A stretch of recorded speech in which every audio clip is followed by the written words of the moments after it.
Alright, I'm back, documenting my journey, episode 9, week 1, Feb 2022. A little bit behind in terms of posting the videos, but week 2 is actually coming out next week as well, so keep updated. Um, just update, bought a microphone, just upgrade the video quality, and bought a paid loom just to, you know, to get my video beyond 5 minutes. So yeah, just trying to get my video quality improve. But anyways, let's get into it. So I think number one, that that it made me realize that if I don't have my marketing calendar figured out, like I can guarantee you your brand will not succeed. As a brand owner or a head of marketing, you'll constantly be putting out fires. There's definitely going to be burnout. So I think number one lesson that I have learned last week is you need to plan out your marketing calendar. Otherwise, you won't succeed. Usually, there's that Black Friday curve and Christmas curve, but if you don't, how about quarter 1, quarter 2, quarter 3, right? You need to plan out your marketing calendars so you're not relying, the revenue is not dependent on those two massive peaks. So I've got a bunch of planning to do. Quarter 1, quarter 2 is done. Quarter 3, quarter 4 needs to be drafted and completed so we can manage the stocks, manage the campaigns, manage the creative shoots. So basically, once I have more of a draft in place for each month, I'll plan out each day per channel. That helps me be organized throughout the marketing team as well. I can tell each people that's involved in each channel that this particular campaign is happening. So please do your due diligence in preparing for these campaigns. For example, let's say our new t-shirt color is launching soon. I will get the creative designer to think about the concept of the t-shirt at least 4 to 6 weeks in advance. So I think planning is very critical for e-com brands, because also stock management as well. That stock management also is kind of dependent on the campaigns that you push as well. So if you're not doing your marketing calendar, please take some time to plan out all your quarters this year.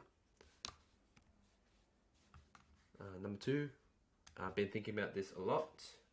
Influencer hasn't been a good channel for us, primarily because of our first product, but I'm confident now we can go back with higher confidence that this channel will work. The reason I think influencer channel is still important, right, is because LVMH outperformed H&M last year, and also during the recession right now. This is a snippet I extracted. So given all the doom and gloom in the economy, you would have expected a low cost retailer to have thrived and luxury brand to have declined, but that's not what happened.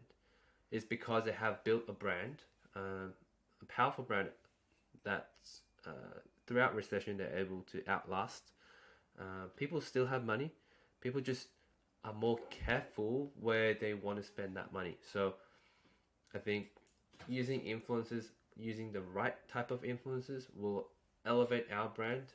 And for the current recession that we have, and for the upcoming recession, for us to be a 10-year, 20-year, 30-year-old brand, we need to utilize this channel really well. I'll give you an example. So,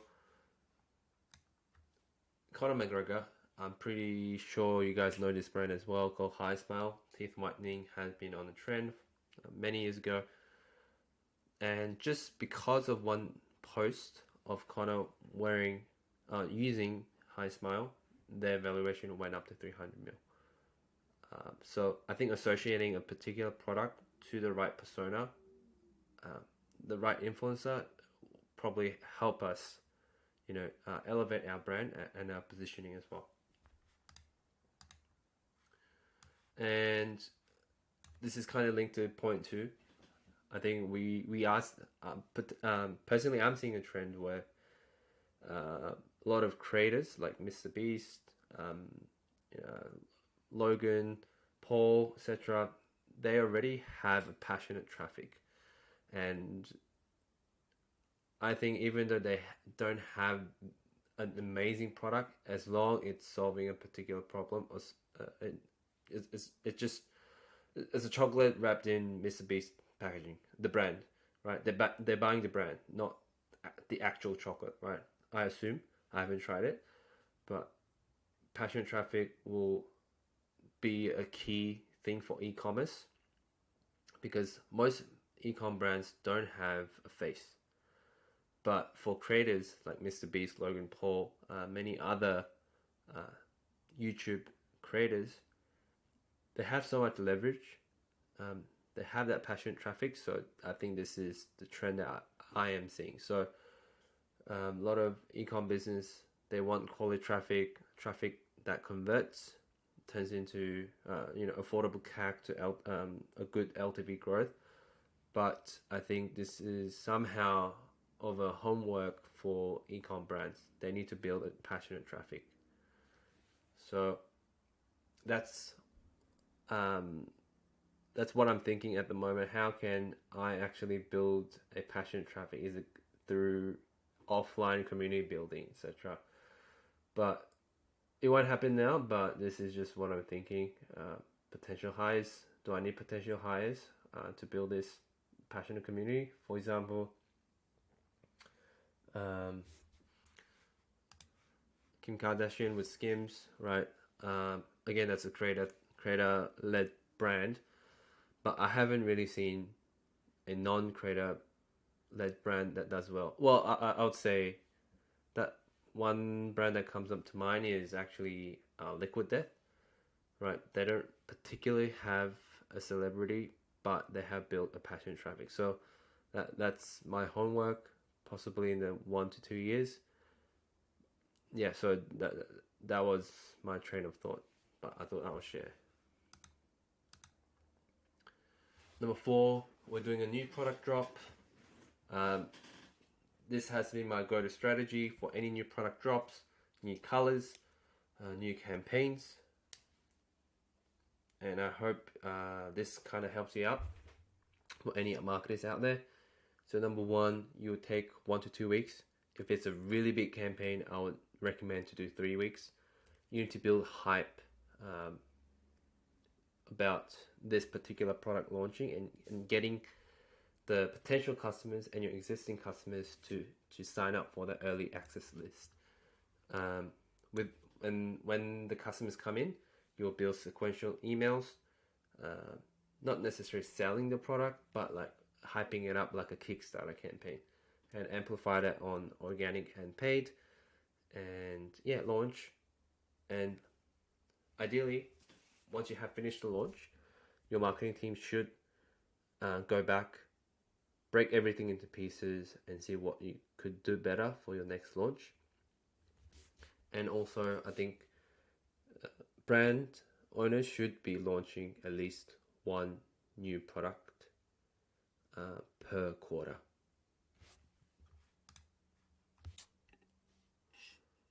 Number 5, I had a monthly call with Facebook rep in Singapore.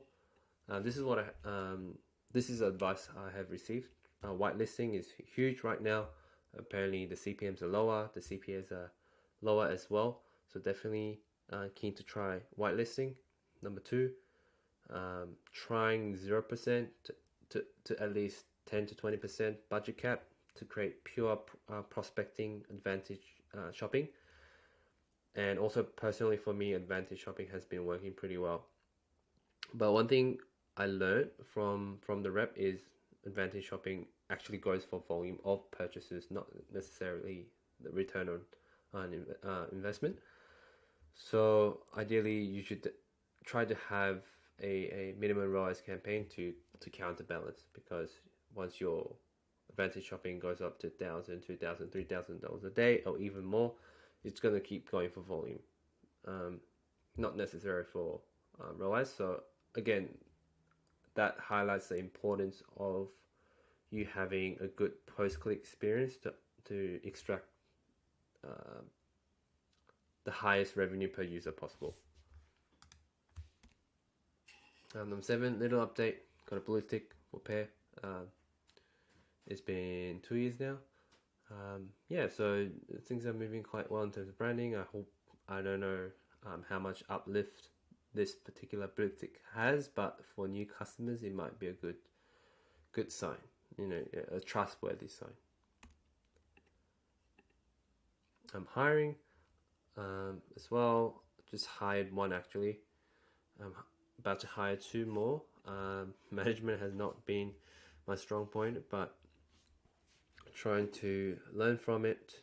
Definitely it's the skills that I'm lacking, so I guess it's a good opportunity for me to lead a team, to help the team.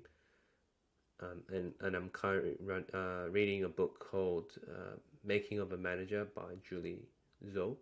It's been a great book so far. Number 9, just more of a daily reminders thing. Living in the startup life is hard. You've got a lot of things to manage. Things are changing all the time, but you need to stick to the calendar, as mentioned before. But also just reminding yourself, like, it's as long as you're making 1% progress on it, you shouldn't really beat yourself up. So I've been more of a victim of that, but writing down the things that I've achieved for the day, that has been helping me build that momentum and confidence. Finished an audit of a brand as well, a supplement company in Australia. If you want an audit, let me know. Feel to do it on a complimentary basis. But what I realize is a lot of brand owners are trying to optimize their creative, which is fine, but it's really dependent on the algorithm. Yes, there's a huge demand to create a performing creative, but you also need to look at your post-click, so your landing page, your add to cart sequences.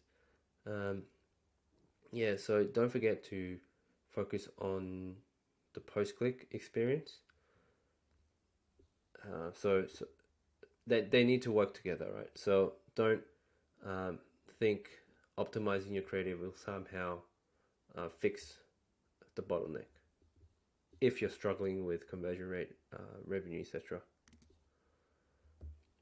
Someone also asked me advice on how to start their own e-commerce business. My take on this is don't spend too much time, unless you're venture backed or funded, to create this amazing product that takes 8 to 12 months.